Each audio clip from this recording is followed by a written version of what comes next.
એટલો નિષ્ઠોર પણ નથી. After all I am a man. હું પણ માણસ છું, દેવ નથી. થેન્ક ગોડ તમને એટલી રીતે ખબર પડી કે તમે માણસ છો. અરે ખબર તો એ દિવસે પડી ગઈ હતી જે દિવસે પહેલી વાર આપણે મળ્યા હતા. તમને નૂતન વર્ષની સાંજ યાદ છે? કેવી રીતે ભૂલી શકું રાજેશ? એ રાત તો હું કેવી રીતે ભૂલી શકું? તમને યાદ છે આપણે ટેક્સીમાં બેસી મરીન ડ્રાઈવ ગયા હતા? હા, અને એકબીજાને જ્યાં એવી રીતે લગોલગ બેઠા હતા જાણે એકબીજામાં સમાઈ જવા માંગતા ના હોઈએ. હા રાજેશ, એ દિવસ હું ક્યારેય નહીં ભૂલી શકું. તમારો સ્પર્શ મને એ દિવસે દઝાડતો હતો. અને મને પણ કોઈ ગરીબ માણસ ₹1,00,000ની લોટરી લાગી જાય ને એટલો આનંદ આવી રહ્યો હતો. પણ સારું પૂરેપૂરો આનંદ માણો ને એ પહેલા જ મરીન ડ્રાઈવ આવી. અરે પણ તમે એ કેમ ભૂલો છો કે આપણે ટેક્સીમાંથી ઉતરીને એકબીજાને જાણી જોઈને અથડાતા કૂટાતા બીચ તરફ આગળ વધ્યા. હા.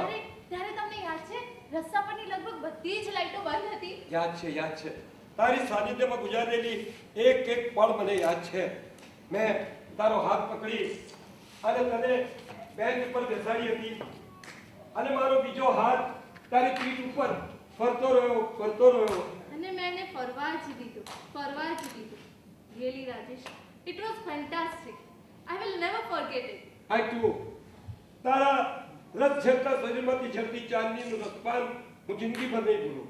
ખરેખર.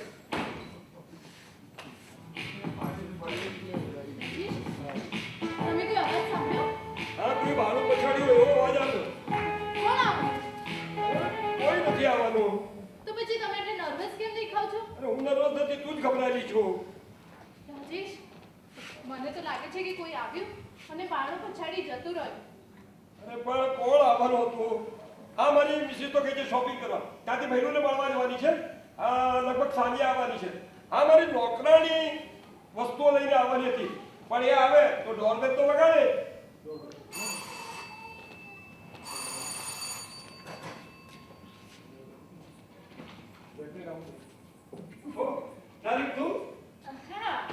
હા, તમે ઘરે છો એ સારું છે. નહીંતર મારે તો પાડોશીને ત્યાં જ રોકાવાનો વારો આવે. કેમ? એ લેચ કી ભૂલી ગઈ હતી. ઓહ, આઈ સી. કામિની દેવી, તમે આવ્યા છો ને કઈ? હા, હમણાં જ આવી. હમણાં જ આવી. તમે બેસો, હું તમારા માટે શરબત બનાવી. ના, શરબતની કઈ જરૂર નથી. ના, તમે બેસો ને, હું બનાવી લાવું. કેમ હજુ તમે ઊભા છો? બેસો, હું શરબત બનાવી લાવું. બેસાય. હું કહું છું ને એટલે બેસાય.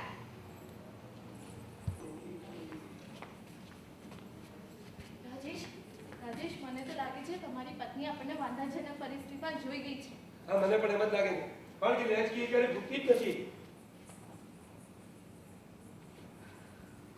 અરે લેચકી તો પોકેટ પર છે. હવે શું થશે? અરે કશું થવાનું નથી. શું થવાનું?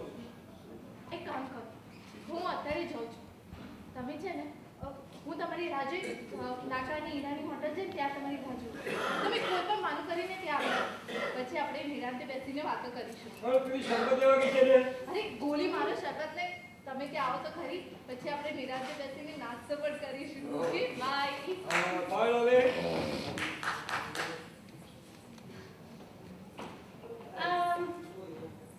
તમારી ભાવિ આપી હિરોઈન આવી ગઈ.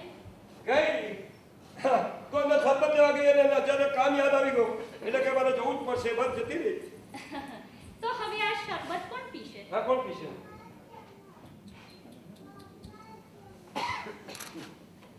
તમને કેટલો બધો પડશે.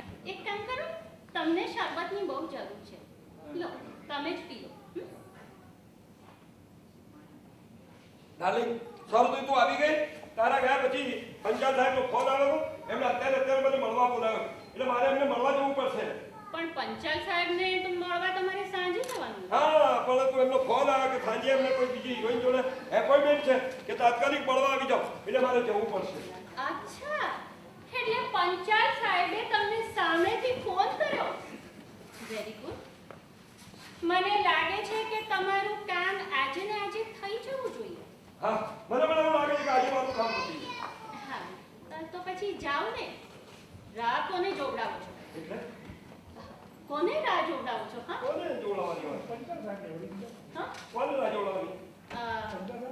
કે પછી કોઈ બીજું તમારી રાહ જુએ છે ના ના, બીજું કોણ? પંચાયત સાહેબ જ રાહ જોતો હોય ને, બીજું કોણ જોતું હોય? હા હા?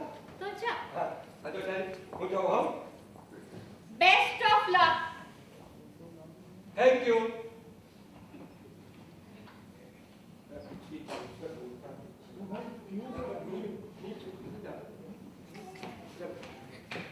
અરે બેન, તમે આટલા વહેલા આવી ગયા? લૈલા તું આટલી મોડી અરે હું તો બરાબર આવી છું, પણ તમે આટલા વહેલા કેમ આવ્યા? તમે તો ભાઈના ત્યાં જવાના હતા ને?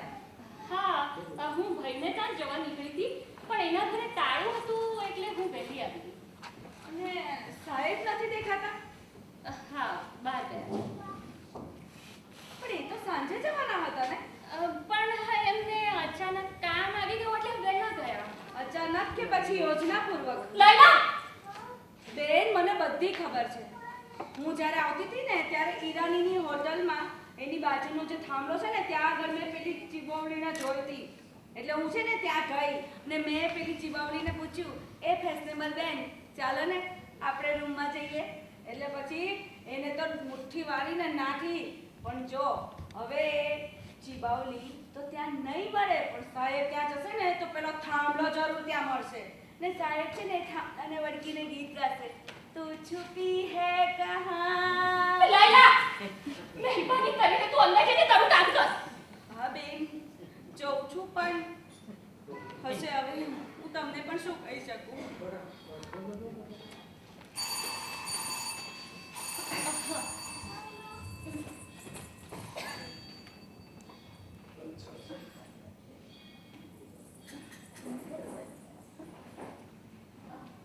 ઓહ, કેમ છો રાધા? ભઈલું તું હા, કેમ? તમારે મને જોઈને આશ્ચર્ય કેમ થઈ ગયું? ના ના ભઈલું વાત એમ છે કે હું તને મળવા તારા ઘરે આવી હતી અને તારા ઘરે તાળું હતું ને એટલે હા, શું થયું? મારા કામે બહાર ગયો હતો, પછી અહીંથી નીકળતો હતો તો લાવ ઘણા દિવસથી મળ્યો નથી તો તમારા ખબર અંતર પૂછું, તમને મળતું ન.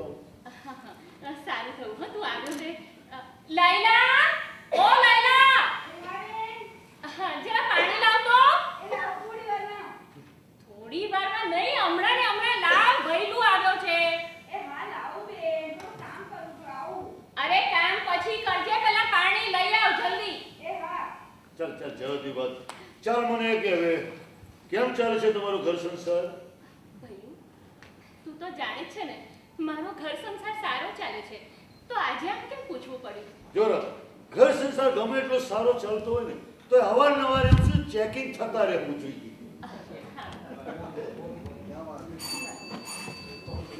એક મિનિટ હા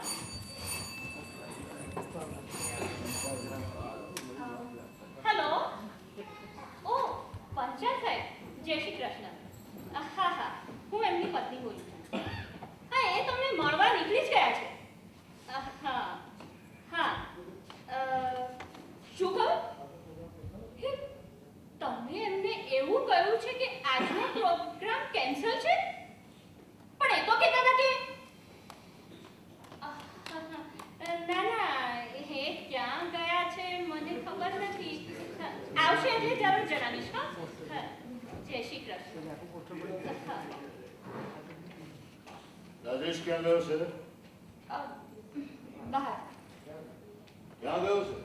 ખબર નથી પંચાલ શેઠને મળવાને બહાને કોઈ બીજી જગ્યાએ ગયો છે? એમ જ ને?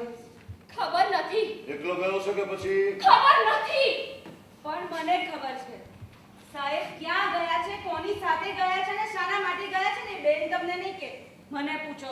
લૈલા તું અંદર જઈને તારું કામ કર નથી જવાની. મેં બહુ બધું સાંભળી લીધું બેન તમારું, અને કેટલા દિવસથી હું સાંભળતી જ આવી છું. ભરતભાઈ, આપણા સાહેબ બોલ બોલ બોલ, શી વાત છે બોલ. અને નીત નવા ફૂલોની સુગંધ લેવા માટે અત્યારે શું વાત કરું તમને હું સાહેબની. અરે સાહેબ તો નીત નવા ફૂલોની સુગંધ લેવા આમ તેમ ફરી રહ્યા છે. રાતોની રાતો ઘરે નથી આવતા ને પૂછીએ છે તો કે છે શૂટિંગ છે. રે એમનું કયું શૂટિંગ છે ને એ મને પૂછો. મેં કેટલી વાર સાહેબને કેટલી છોકરીઓની હાથમાં હાથ નાખીને ફરતા જોયા છે, પાર્કમાં, બગીચામાં, સિનેમા. અરે રે ભગવાન, ના પૂછો વાત. અને એક વાત કહું ભરતભાઈ, તમે બેનના ભાઈ છો અને સાહેબના ફ્રેન્ડ છો ને એટલે કહું છું, તમારે સાહેબની શાન ઠેકાણે લાવવા કંઈક કરવું પડશે. ને જો તમે કંઈ નહીં કરો ને તો કંટાળીને મારે જ કંઈક કરવું પડશે. હા, કહી દઉં છું. શું વાત સાચી છે? ભાઈ,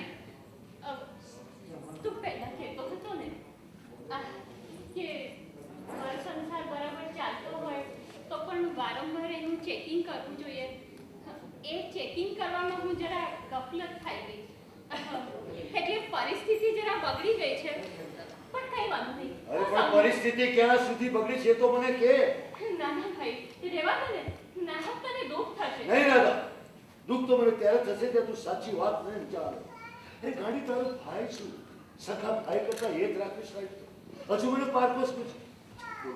બોલ શું વાત છે? બોલ રાધા, બોલ કઈ. જો તું ન બોલે તને મારા સોગંદ છે. ના ના ભાઈ, સોગંદ નખા, સોગંદ નખા.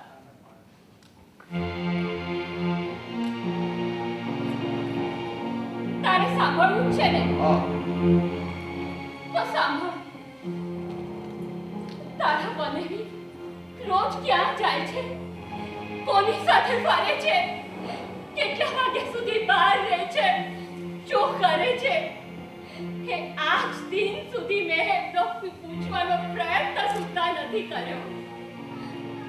પણ જ્યારે હું તને મળવા આવી અને તારા ઘરે તાળું જોઈને આ ઘેર પાછી આવી, ત્યારે મેં જોયું કે તારા બનેવી પેલી કામિની સાથે આ જ ઘરમાં આ સોફા પર એવી કળંકી હાલતમાં બેઠા હતા કે હું તો ધ્રુજી ઉઠી. મારાથી સહન ન થયું અને હું ચૂપચાપ બહાર જતી રહી. પછી થોડો વખત રહીને હું પાછી આવી. લેજ કે ભૂલી ગઈ છું એ બહાનું કાઢીને હું પાછી આવી અને પેલી ચીબાવલી માટે શરબત બનાવવા ગઈ. શરબત બનાવીને જ્યારે હું પાછી આવી ત્યારે એ ચીબાવલી તો બહાર જતી રહી હતી. અને હું શું કહું ભાઈ, થોડો વખત પછી તારા બનેવી પણ કંઈક બહાનું કાઢીને બહાર જતા રહ્યા. પહેલું મને લાગે છે કે જ્યારે હું શરબત બનાવવા ગઈ હોઈશ ને ત્યારે પેલા માટે કોઈ જગ્યાએ મળવાનું નક્કી કરી નાખ્યું હશે. બહેનો, આજ સુધી મેં બહુ સહન કર્યું, બહેનો, પણ હવે મારાથી નથી સહેવાતું, નથી સહેવાતું બસ બહેનો. બસ બસ, શાંતિ શાંતિ છે બેન, શાંતિ છે. ચાલ રડીશ. ચાલ હું હવે આવી ગયો છું ઘરમાં, બધું સંભાળી લઈશ.